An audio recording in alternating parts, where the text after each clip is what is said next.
بسم اللہ الرحمن الرحیم۔ ناظرین کرام، کرونا وائرس کے حوالے سے آپ کو ایک پیغام دینا چاہتا ہوں۔ جیسا کہ آپ کے علم میں ہے کہ کرونا وائرس نے اس وقت پوری دنیا کو اپنی لپیٹ میں لے لیا ہے اور دنیا کے تمام ممالک میں پھیل چکا ہے۔ 196 ممالک اس کی لپیٹ میں آ چکے ہیں اور تقریباً 6 لاکھ افراد اس سے متاثر ہیں اور 26,000 کے قریب اس سے اموات ہو چکی ہیں۔ ان حالات میں جب کہ تمام انسانی وسائل ناکام ہو چکے ہیں، ٹیکنالوجی ناکام ہو چکی ہے اور وہ دنیا کے جو اپنے آپ کو سپر پاور کہتی تھی اور اسے اپنی ٹیکنالوجی پر بڑا ناز تھا، آج وہ بھی شکست کھا چکے ہیں۔ ان حالات میں بچنے کا صرف ایک ہی راستہ ہے، وہ یہ کہ ہم اپنے رب کی طرف رجوع کریں، اللہ تبارک و تعالیٰ سے اپنے گناہوں کی معافی مانگیں۔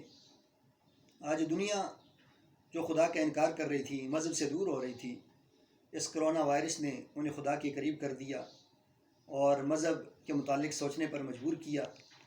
چائنا کا صدر جب وہاں پر وبا آتی ہے تو سب سے پہلے وہ مسجد میں جاتا ہے۔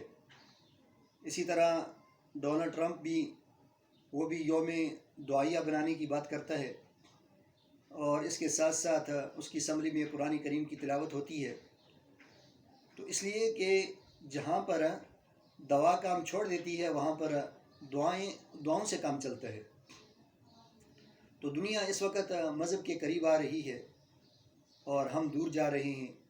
وہ اپنے عبادت خانوں کو کھولنے کی بات کر رہے ہیں اور ہم اپنے عبادت خانوں کو بند کرنے کی بات کر رہے ہیں۔ وہ اللہ تعالیٰ سے جڑ رہے ہیں اور ہم اس سے وہ توڑنے کی بات کر رہے ہیں۔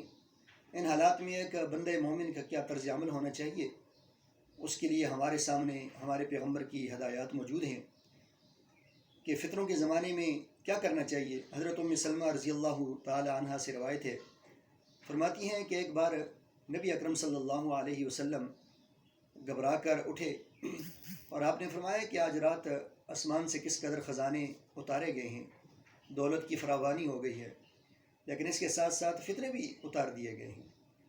اب ان فتنوں کا حل کیا ہے؟ تو آپ علیہ السلام نے فرمایا کہ ان کا حل ہے نماز اور اللہ تبارک و تعالی سے تعلق قائم کرنا۔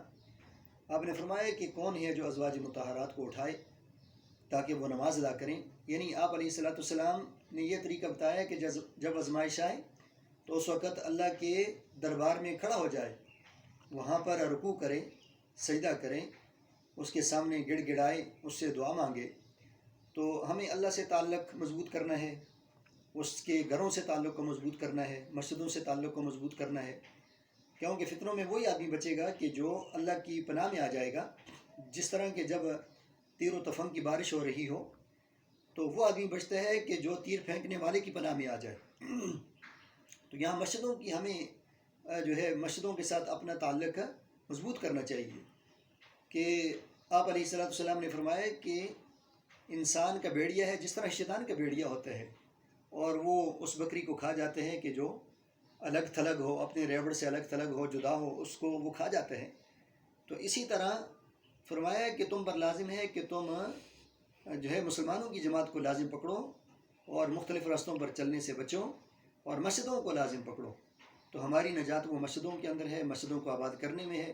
تو جو لوگ صحیح ہے، تندرست ہیں، کسی قسم کی بیماری کا شکار نہیں ہے، نزلہ نہیں ہے، بخار نہیں ہے، زکام نہیں ہے، معذور نہیں ہے، تو مسجدوں کے اندر آئیں۔